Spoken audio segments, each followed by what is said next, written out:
It's 2 a.m. on Tuesday in the Catskill Mountains of New York. Power is sporadic, and many roads are impassable, torn up like scraps of paper. Numerous towns are in ruin in the aftermath of Hurricane Irene, and the waterways are still dangerously powerful.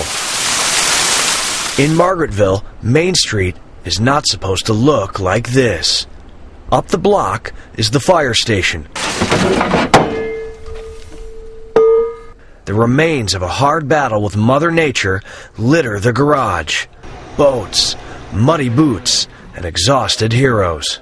Oh yeah, I was up 7 o'clock Sunday morning, and I'm still going. On Sunday, in Irene's wake, these men rescued 42 people in their small town from the rushing currents of the Delaware River. Well, we were 5, 6, 7 feet of very swift water to try to get these people through and get them to safety. Not one of the 42 people rescued was injured, including a 90-year-old man and a 3-year-old little girl. Main Street, I'll tell you what, there's people helping each other like you wouldn't believe. Hurricane Irene may not have made landfall as strong as so many expected, but that doesn't really matter. When you look at towns like this one in upstate New York, the devastation is incredible. Up to 12 feet of violent rapids ran through these dark streets. We had a 1,000-gallon propane tank that levied as it was going downstream. We saw the green dumpster go up and over. And in the dead of night, shattered businesses stand in the muddy remains. Police listen to disaster chatter on their radios. Classic structures idle, ready to collapse. Streets and sidewalks look like broken puzzle pieces. The scene is surreal.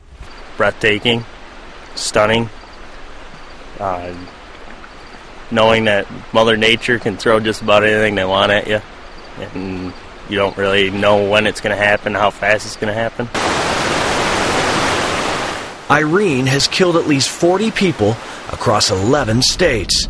Nearly 5 million homes and businesses in a dozen states are still without electricity. I'm born and raised here, and to see some of the things destroyed totally, and know the heartache that some of the local folks are going to go through for now and for a while, for quite a while. It's hard. And sadly, Margaretville is only one example of the many towns terrorized by Hurricane Irene.